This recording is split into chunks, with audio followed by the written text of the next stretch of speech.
Good afternoon to you. 406 here, News Talk 105.9 WMAL, where we're making sense of the news. Coming up, top of the next hour, Chuck Ross joins us, investigative reporter for the Washington Free Beacon, with some new information on how the State Department has been giving grants to organizations that are straight up lying to us, including about Israel bombing a hospital in Gaza. Thanks, American government. You can join us today at 888-630-9625, 888-630-WMAL. All sorts of craziness on the American left, of course, now fully on display. A lot of people waking up to all of this. Last week, you had Elise Stefanik during a congressional hearing, Congresswoman Elise Stefanik, challenging a number of presidents at universities, colleges in the United States, very high-profile ones, the presidents of University of Pennsylvania, MIT, and Harvard, all sitting in front of her. And they were asked, hey, would you say it's a violation of your code of conduct if your students call for genocide? And each of them hemmed and hawed. And here's a bit of the University of Pennsylvania president. Ms. McGill, at Penn, does calling for the genocide of Jews violate Penn's rules or code of conduct? Yes or no? If the speech turns into conduct, it can be harassment, yes. I am asking, specifically calling for the genocide of Jews, does that constitute bullying or harassment? If it is directed and severe or pervasive, it is harassment. So the answer is yes. It is a context-dependent decision, Congresswoman. It's a context-dependent decision. That's your testimony today. Calling for the genocide of Jews is depending upon the context. That is not bullying or harassment. This is the easiest question to answer yes, Ms. McGill. So is your testimony that you will not answer yes? If it is, if the yes speech or becomes, no? if the speech becomes conduct, it can be harassment, yes. Conduct meaning committing the act of genocide? It's just so crazy, isn't it? All of the college presidents sounded like that. The University of Pennsylvania's Liz McGill did resign over the weekend. You would assume forced out, fired, 4 days after she appeared before Congress and appeared to evade the question of whether students who called for the genocide of Jews should be punished. For more on this, let's bring in Ilya Shapiro. He's a senior fellow and director of constitutional studies at the Manhattan Institute and a former executive director and senior lecturer at the Georgetown Center for the Constitution. Ilya, good to have you back with us, sir. Good to be with you, Vince. Now, the funny thing is, if you want to be really legalistic, offensive speech, hate speech, vile speech, racial epithets, that is constitutionally protected. The problem is this was not a legal deposition or law school oral exam. And if you don't have the savvy as a university president to start the answer to that question with, well, first of all, such a call against any group is, goes against everything we believe, everything any institution of higher education believes. Now, free speech alone is protected, but it very quickly can become harassment or assault or vandalism and whatever, and we take those concerns very seriously. Something like that, if you really want to be legally nuanced, although that's not really what the moment was called for, because a public hearing is very different. And so these presidents came off as tone deaf and bureaucratic and robotic, yes, rather than displaying the sort of leadership and moral clarity that was called for. I've talked to you about this, and we've definitely talked here on this program a lot about the fact that contemptible speech is free speech. In fact, it's kind of by design. It's the most unpopular speech deserves protection under the First Amendment. But when she asks things about like the code of conduct, the basically, if a university is enforcing the way that students should behave on campus at all, should it preclude students from, having rallies where they call for the genocide of their peers? Right, particularly if those rallies are in front of the Hillel, the Center for Jewish Life, or if they're impeding Jewish students trying to get from one place to another. Or if they're disrupting classes or speakers or other events. There are all sorts of rules and regulations that are perfectly appropriate to enforce without violating the First Amendment. Now, we did see, again, one university president who was in that hearing resign. There is pressure on the other university presidents to follow suit at both MIT and Harvard, and there's a new wrinkle in the Harvard story in the last 24 hours. The president of Harvard University is now accused of extensive plagiarism in her dissertation back from 1997. Her name is Claudine Gay. Boy, there sure looks like a lot of evidence that she did actually plagiarize a massive amount of material. So that adds to the pressure here. Do you think, is it your view that they should step down from these jobs? I think so. I mean, they showed themselves not to be up to the moment of preserving the reputation of their institutions, which have taken just tremendous shocks, and alumni and donors are shutting their wallets. Congress and the state attorneys general are investigating further. I mean, they did the opposite of what they needed to accomplish in the moment, and have shown, I don't know how they can maintain the confidence of the board, which in Claudine Gay's case, the Harvard president, they may use this plagiarism and other academic integrity violations as an excuse so they don't have to pronounce on these thornier political controversies and be, that would show themselves to be spineless cowards as well. But that's kind of par for the course. MIT has an interesting wrinkle in that there were proven violations of MIT policy in terms of blocking access to buildings and otherwise violating things that have nothing to do with speech. But MIT refrained from disciplining the students because a lot of them were foreigners on student visas.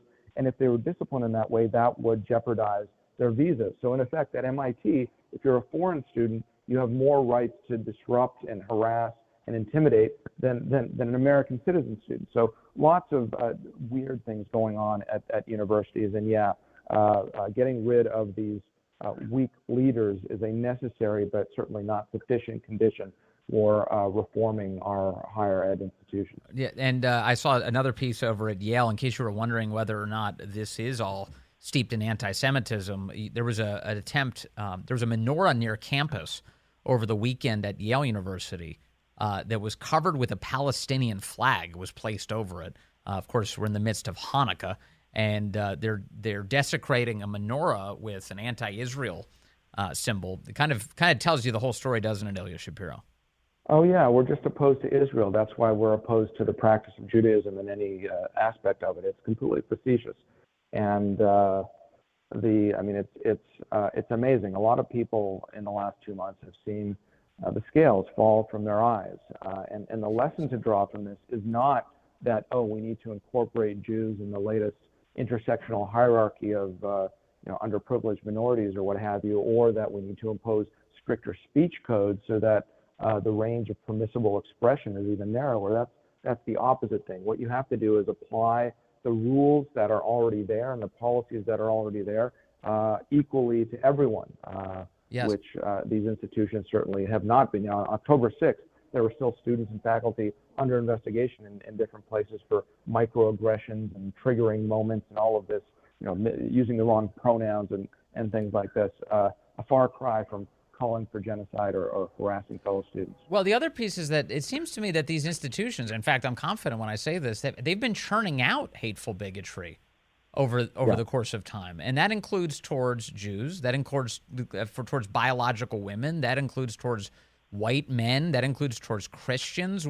These are all categories of people who've been subjected to hateful rhetoric and propaganda inside of these institutions, Ilya Shapiro. It is interesting to see people, especially donors, claim that they now have the scales falling from their eyes over all of this. But shouldn't they have seen this a long time ago when they were funding all of this propaganda? Well, better late than never is all I can say. I'm trying to be gracious and say, welcome to the party. It's, if this is what it took for a lot of people to recognize the rot in academia, well, better late than never. I don't know whether higher ed can be saved or whether the reputations of the so-called elite schools, and I went to them for college. When I went to law school, the University of Chicago has been a great exception, the exemplar of how you deal with these issues. But nevertheless, it looks like we're in the midst of a fundamental shakeup of this industry.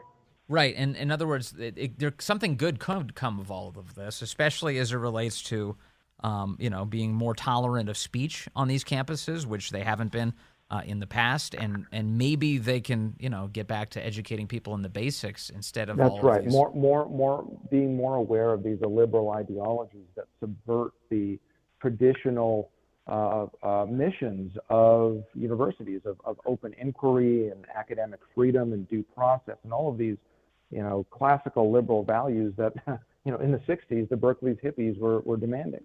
How much power do the students have in these conversations? Because it seems like they have a lot more than some of the professors even.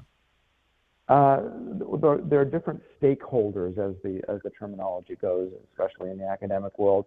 But I think a lot of the change has to be driven by external shocks from employers and politicians and alumni and donors, and that's what we're seeing. I don't think you're going to see change just by one group of students debating another group of students, because fundamentally we've seen a growth in bureaucracies and non-teaching staffs, and then the presidents and provosts and deans, the administrators kowtow to those bureaucrats, especially in these DEI offices, and the radical activists that are really loud, where most students, most faculty try to keep their head down and not be canceled. All right, Ilya Shapiro, as always, thank you for your insight on these important issues. There's a lot going on in the country. You've been subjected to some of this on these college campuses, so you have a firsthand experience. Thank you very much for your insight today, sir. Thank you, Evan. Good to talk to you. That's, again, Ilya Shapiro. Let's see here. I do have a call coming in from Ken in Woodbridge, line 5. Ken's making an important point today. Ken, good afternoon, sir. Good afternoon to you, sir. I think I heard it on Connor & Company this morning, the Penn president that stepped down. She's going to continue to be working there as a tenured professor in their law department. That's right. Yeah. This is an excellent point. So she is not actually leaving the University of Pennsylvania. She's going to continue to hold a job as a professor there, which is right. And so that's just that's just eyewash. That's all that is. Right, they're moving the deck chairs around. Yeah, no question. I mean, she's definitely sticking around, but they're making it appear something is being done at the University of Pennsylvania. The business school, the Wharton School of Business there, had placed some pressure on the University of Pennsylvania to get rid of her. And here's how they got rid of her, by not actually getting rid of her. That's an excellent point, Ken. Yes. Because it's about money. Always. It's always at the center of this. All right. Thank you, sir. I appreciate the call. It's an excellent point. Excellent point. Michael's calling in from Fairfax, line 3. Michael, good afternoon. You're on the Vince Coglianese Show. Yes, sir. I'm 74 years old. I went through the 60s and 70s.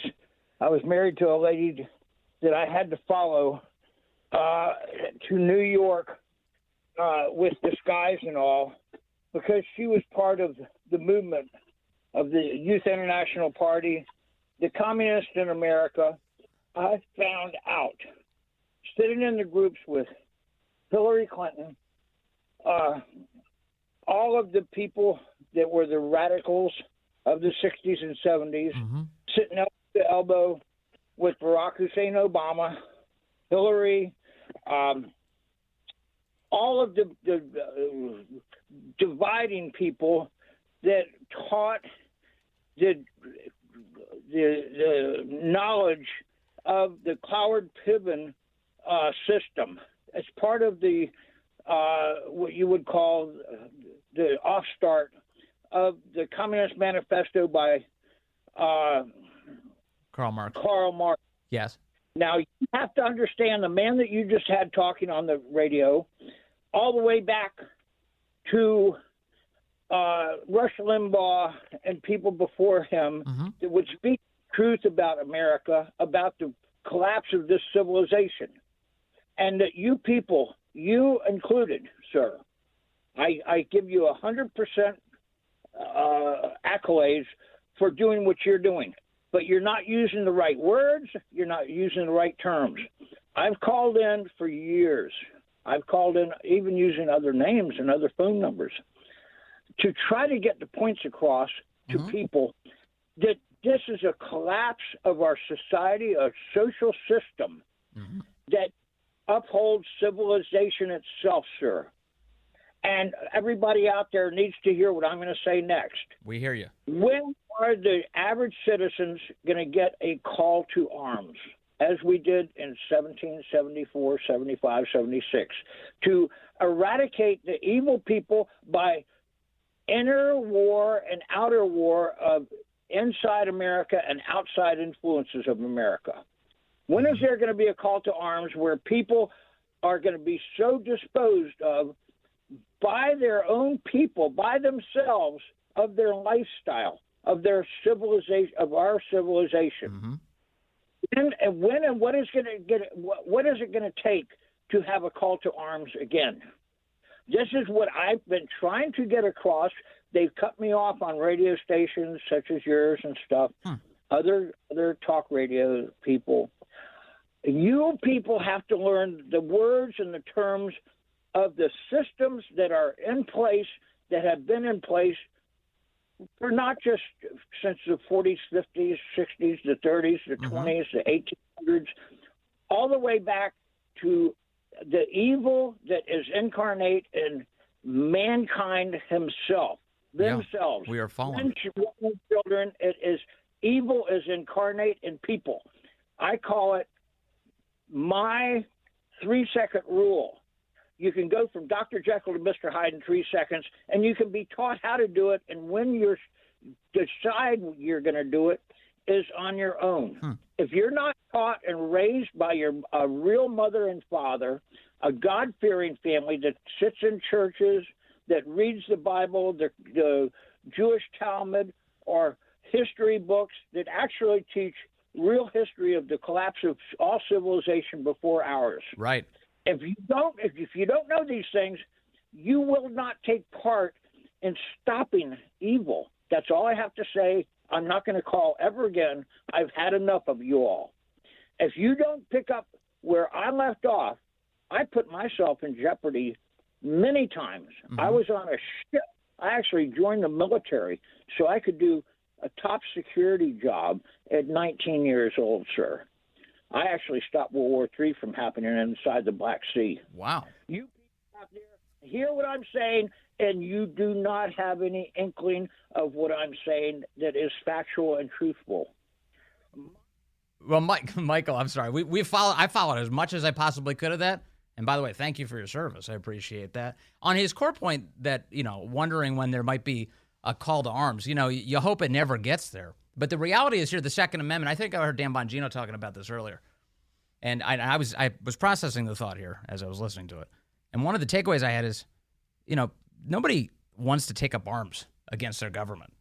They just want their government to not take up arms against them, right? That's the point of the Second Amendment, to stop that threat to liberty. That's the point. And good. Thank you, Michael. I appreciate it. It was kind of confusing because he was praising me. I was appreciative of that and also said that he would never call again. I hope he does at some point. At 424 now. Coming up on the Vince Coglianese Show, we'll take your calls, 888-630-9625. Also, Dr. Anthony Fauci says he's a Catholic, but he doesn't need to go to church. You see, he's just so good. Church doesn't matter to him. He doesn't even need it. We'll explain. Hey, good afternoon to you. It's 4:35 now. News Talk 105.9 WMAL, where we're making sense of the news. Coming up on the program, Chuck Ross joins us from the Washington Free Beacon. We'll talk about the State Department giving a lot of your money in grants to a group that pushes fake news, including things like Israel bombed a hospital in Gaza. That's ahead. You can join us at 888-630-9625. 888-630-WMAL. Would be great to have you join us today. The inimitable Dr. Fauci is once again doing his umpteenth interview. I think umpteenth is probably too few. His 600 umpteenth interview. Just on how great he is. He has done so many profile interviews in magazines and on television. And this one's a real doozy. This one's been getting around over the weekend. On the BBC, I guess he's exhausted American outlets to do this with. He's now on the BBC, and he's walking around with Caddy K. Oh, Caddy K is talking to him. And they're staring at a chapel where he and his wife, that would be Fauci and his wife, who was the top ethics official in the National Institutes of Health, in case you're wondering how corrupt the whole thing is. With the guy who was spending all of your money on labs in Wuhan, who's going to check on the ethics of that? Oh, that would be his wife. Dr. Fauci's wife is the top ethics official in his agency, tasked with overseeing this type of stuff. So Fauci points out the chapel where he and his wife were married back in 1985, 38 years ago. And Caddy K asks Fauci a question about whether or not he still attends church. You're a Catholic, so I assume you go to church every week, as you're supposed to do when you're a Catholic. Not going to church is, I hate to tell you, for you lapsed Catholics, a sin. And Fauci, he doesn't do it. So Fauci explains, no, I don't do it, but he's got a good reason. He's better than everyone else. There's Dahlgren Chapel where Chris and I were That's were where married. you were married, right? Yeah. It's beautiful. Yeah, it's really nice. Do you still go there? Do you No. you don't practice No, anymore, do you? I don't, no. Why? A number of complicated reasons. Go on. We have a whole corridor. First of all, I think my own personal ethics on life are, I think, enough to keep me going on the right path. My personal ethics are enough. I mean, really, who needs Christ's teachings? Who needs the Holy Bible? Who needs who needs a priest? Who needs any sort of, in the Catholic Church, who needs the Holy Eucharist? Who needs confession? Who needs any of these things? I'm enough, says Dr. Fauci in an obvious act of blasphemy. It's all me. I've got my own personal views, and they're more than enough here to satisfy what I need. First of all, I think my own personal ethics on life are, I think, enough to keep me going on the right path. And I think that there are enough negative aspects about the organizational church that you're very well aware of. I'm not against it. I identify myself as a Catholic. I was raised, I was baptized. These lefties, they identify as things that they aren't. Have you noticed? I identify as a woman. Well, I hate to tell you, dude, not a woman. I identify as a Catholic. Well, I hate to tell you, Dr. Fauci. It's about the organizational church that you're very well aware of. I'm not against it. I identify myself as a Catholic. I was raised, I was baptized, I was confirmed, I was married in the church. My children were baptized in the church. But as far as practicing it, it seems almost like a pro forma thing that I don't really need to do. Yeah, it's totally useless. Why would I practice that? I identify as Catholic, but I don't believe in any of the core tenets of my faith. What? What is this? What is this justification? Isn't it? You know what the answer is. Fauci thinks he's God. That's what Fauci's really saying. Fauci, I'm enough. My personal ethics are enough. The things I believe in, enough. I don't need a church.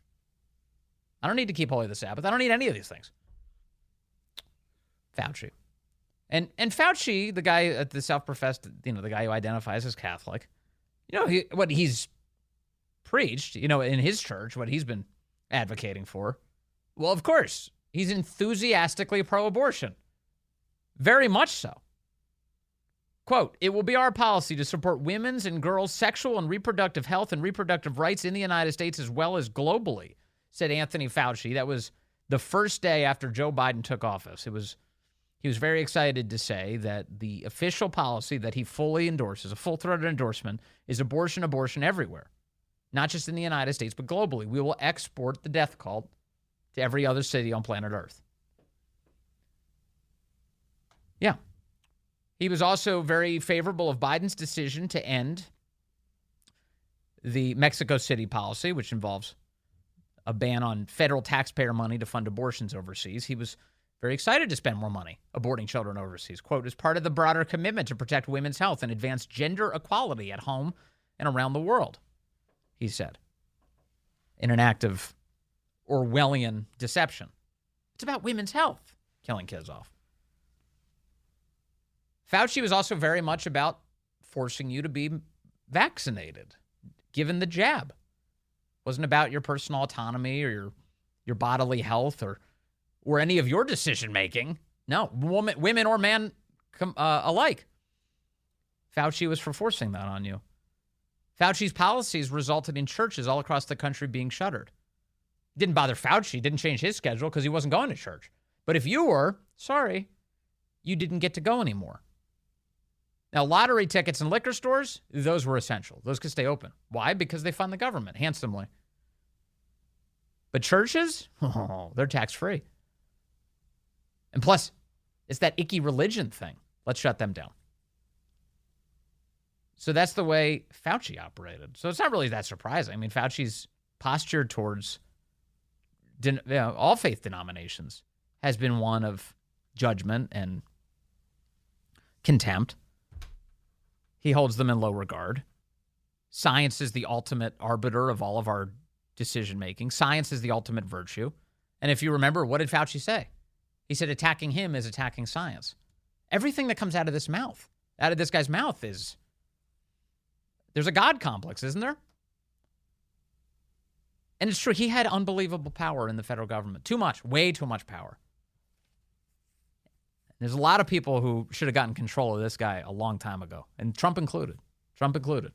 If you can't fire him because of some sort of federal government barrier to doing that, just shuffle him off to a desk somewhere and ban him from television. Just put him in the basement and throw away the key. You can do that. That's worthwhile. That would have been worthwhile. But no, Fauci became the face of the government response, and certainly, wielded the hand of tyranny in so many meaningful ways. For cities and states that imposed Fauci's recommended course of action, Fauci would be grateful to them. Oh, he's so happy that they shut down their communities. And then he would say, well, that was their choice. It wasn't me. It wasn't the federal government. But then when you would have a state that would open up, that would decide, no, liberty is the way. This happened in Florida. This happened with Ron DeSantis. Fauci would issue statements condemning Florida. They're going to get people killed, he would say. And of course, time has not proven him out. Fauci would be a part of the regime that would go on to claim that people who got the unvaccinated were leading a pandemic. It was a pandemic of the unvaccinated. That's what Joe Biden was saying, aided in, of course, extensively by Anthony Fauci. And Fauci would shut out conflicting opinions when people like Scott Atlas would walk in the room with reams of paper indicating, well, no, we shouldn't be masking up everyone. No, we shouldn't have children out of school. No, the jabs aren't working the way you claim they'd be working. He was kicked out, not allowed to be there. So Fauci, I know by now you know this. He is a ridiculous figure, but boy, the God complex on this guy. Yeah, my own personal ethics on life are enough to keep me going on the right path. There are enough negative aspects about the church. As far as practicing, it seems like a pro forma thing that I don't really need to do. It's like, what are you talking about?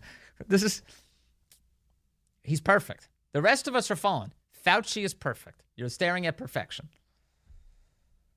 It's crazy. So that's Anthony Fauci's weekend, telling the BBC that everything's totally fine. Everything's totally fine. You see, the Telegraph had a report on the mRNA vaccines. Did you see this past week? The ones that Fauci was pushing?